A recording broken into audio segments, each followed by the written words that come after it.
तो दोस्तों आप सभी जानते हैं कि भारत अपनी 5वीं पीढ़ी के लड़ाकू विमान AMCA को बनाने पर काम कर रहा है, लेकिन जैसा कि हम सभी को पता है कि AMCA अपनी टाइमलाइन के हिसाब से काफी पीछे चल रहा है और अब यहां पर जानकारों की तरफ से ये चिंता जताई जा रही है कि भारत का ये 5वां पीढ़ी का लड़ाकू विमान जब बनकर तैयार होगा तब तक दूसरे देशों के 6th जनरेशन के यानी कि 6वीं पीढ़ी के लड़ाकू विमान बन चुके होंगे और सेनाओं में शामिल हो चुके होंगे। ऐसे में दोस्तों आप मान के चलिए कि आज दुनिया 6वीं पीढ़ी की तरफ लगातार बढ़ रही है और जैसा कि आप सभी को पता है कि चाइना, कोरिया और तुर्की साथ ही जापान जैसे देश 5th जनरेशन की फाइटर जेट की रेस में बढ़त बना चुके हैं, लेकिन भारत का अभी भी ये एडवांस मीडियम कॉम्पैक्ट एयरक्राफ्ट यानी कि AMCA प्रोग्राम अभी सही तरीके से शुरू भी नहीं हो पाया है। और साथ ही दोस्तों अब आपको बता दें कि अमेरिका, ब्रिटेन जैसे देश यहाँ पर 6वीं पीढ़ी के लड़ाकू विमान को बनाने को लेकर आगे बढ़ चले हैं और सच मानिए कि ये भारतीय वायुसेना के लिए किसी बड़े जोखिम से कम नहीं है, यानी कि ये एक बहुत ही बड़े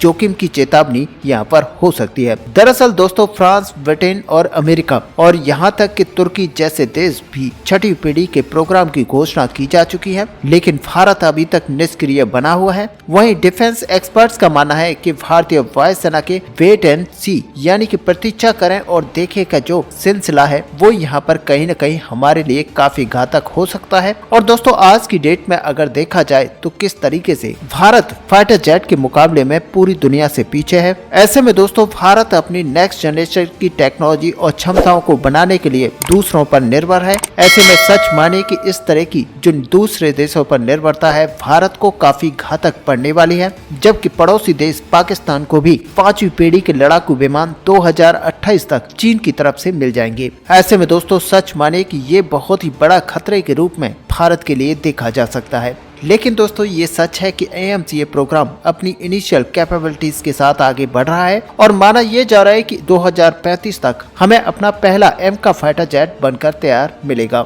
ऐसे में दोस्तों सच मानिए कि ये वो समय होगा जब कई देश अपनी 6वीं पीढ़ी के फाइटर जेट को मैदान में उतार चुके होंगे और हमारा AMCA उनसे 7 से 8 साल पीछे चल रहा होगा। भारत को अभी AMCA प्रोग्राम में इंजन को विकसित करने के लिए कई सारी बाधाओं का सामना करना पड़ रहा है, जहां आप डेली बेसिस पर देख रहे हो किस तरीके से अपडेट्स निकल कर आते हैं कि सैफ्रॉन के साथ या फिर यूके की रॉयल्स रॉयस के साथ भारत अपने 5th जनरेशन के इंजन को बनाने को लेकर बातें तो कर रहा है, लेकिन अभी तक ये डील यहाँ पर कंप्लीट नहीं हो पाई है। और जैसे जैसे यहाँ पर टाइम गुजरता जा रहा है उससे यहाँ पर भारत के लिए और भी ज्यादा परेशानियां बढ़ती जा रही हैं। और ये सच है जब भारत का AMCA फाइटर जेट बनकर तैयार होगा तो दुनिया भर के कई सारे देशों के पास अपनी सेनाओं में 6th जनरेशन के फाइटर जेट भी आ चुके होंगे और ऐसे में भारत जब यहाँ पर 4.5 जनरेशन के फाइटर जेट को अपनी वायुसेना के अंदर यूज कर रहा होगा। ऐसे में दोस्तों डिफेंस एक्सपर्ट्स का यहाँ पर मानना है कि नई पीढ़ी के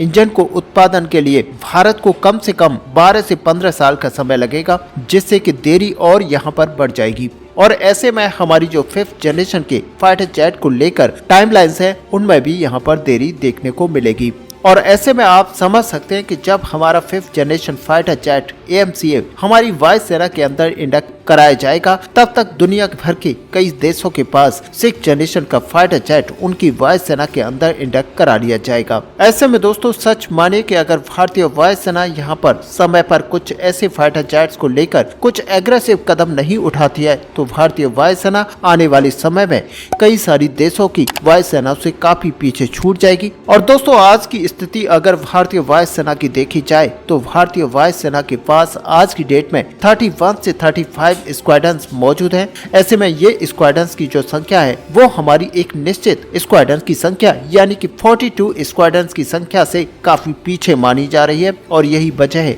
कि भारतीय वायुसेना को यहाँ पर कुछ ऐसे स्टेप्स लेने की जरूरत है जहाँ पर भारतीय वायुसेना कुछ ऐसे फाइटर जेट्स को जल्द से जल्द अपनी बेड़े के अंदर शामिल करे ताकि भारतीय वायुसेना के अंदर जो घटती हुई स्क्वाड्रंस की संख्या है वो यहाँ पर बढ़ाई जा सके। और दोस्तों अगर सही मायने में देखा जाए तो भारत को अब अपने AMC फाइटर जेट को फास्ट ट्रैक मोड पर लाना होगा, जिससे कि भारतीय वायुसेना के अंदर जो अभी लड़ाकू विमानों की कमी है और खास करके 5th जनरेशन के फाइटर जेट्स की जो कमी है उसको यहाँ पर पूरा किया जा सके। लेकिन दोस्तों इसके लिए भारतीय वायुसेना, भारतीय सरकार को यहाँ पर कई सारे ऐसे काम करने पड़ेंगे जहाँ पर माना जा रहा है कि इस तरीके के काम करने पर भारतीय वायुसेना के अंदर जो हमारा 5th जनरेशन का फाइटर जेट है वो कई साल पहले जुड़ सकता है। ऐसे में आपको बता दें कि AMCA प्रोग्राम को तेजी से ट्रैक करना होगा, जिसके लिए विकास प्रक्रिया को यहाँ पर सुव्यवस्थित रूप से करना होगा और साथ ही संसाधनों को प्राथमिकता देनी पड़ेगी और साथ ही अंतर्राष्ट्रीय भागीदारों के साथ इस पूरे प्रोजेक्ट के अंदर कई सारे ऐसे कंपनियों को जोड़ना होगा जो कि हमारे इस फाइटर जेट के प्रोग्राम में तेजी से काम कर सकें।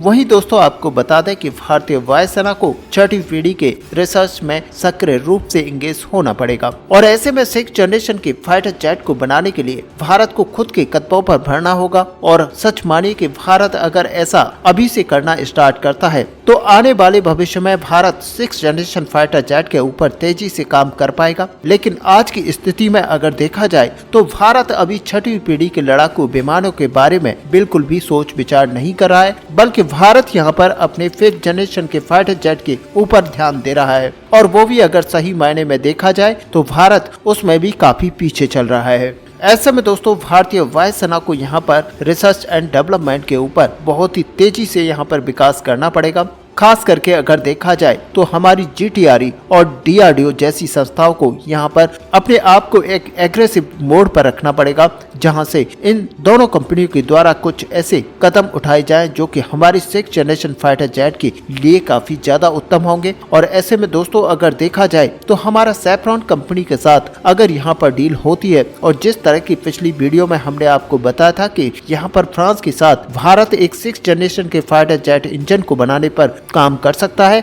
और आने वाले समय में ये डील यहाँ पर होती हुई दिखाई देगी। और अगर दोस्तों ये फाइटर जेट इंजन बनकर तैयार हो जाता है तो सच मानिए कि भारत यहाँ पर काफी साल आगे निकल जाएगा और जब यहाँ पर दुनिया भर के देशों के पास 6th जनरेशन फाइटर जेट आ चुके होंगे तो उसके तुरंत बाद ही भारत भी अपने 6th जनरेशन के फाइटर जेट को प्राप्त कर चुका होगा। लेकिन अगर कुल मिलाकर देखा जाए तो भारत को 6th जनरेशन की टेक्नोलॉजी को इजाद करने के लिए सबसे पहले अपने R&D पर बहुत ही ज्यादा खर्चा करना पड़ेगा और ये सब किया जाएगा हमारे सरकारों की तरफ से, जो कि सरकार यहाँ पर इन कंपनियों को फंड मुहैया कराएंगी और साथ ही इनको एग्रेसिव रूप से काम करने के लिए सुव्यवस्थित तरीके से सेट करेंगी। और ऐसे में दोस्तों अगर देखा जाए तो वायुसेना यहाँ पर काफी इम्पोर्टेंट रोल निभा सकती है, क्योंकि भारतीय वायुसेना की तरफ से किस तरीके से इन सारे प्रोजेक्ट्स को और साथ ही यहाँ पर ऑर्डर्स को प्लेस किया जाएगा ये यहाँ पर डिपेंड करेगा कि भारतीय कंपनियां यहाँ पर कितना ज्यादा इंटरेस्ट इन सारे प्रोजेक्ट्स के ऊपर करेंगी। ऐसे में दोस्तों अगर देखा जाए तो भारतीय वायुसेना के अंदर हमारी 5वीं पीढ़ी के लड़ाकू विमान को अगर टाइमलाइन के हिसाब से या फिर उससे भी पहले इंडक्ट कराया जाता है तो फिर सच मानिए कि भारतीय वायुसेना की हमारी जो ताकत है वो यहाँ पर कई गुना बढ़ जाएगी।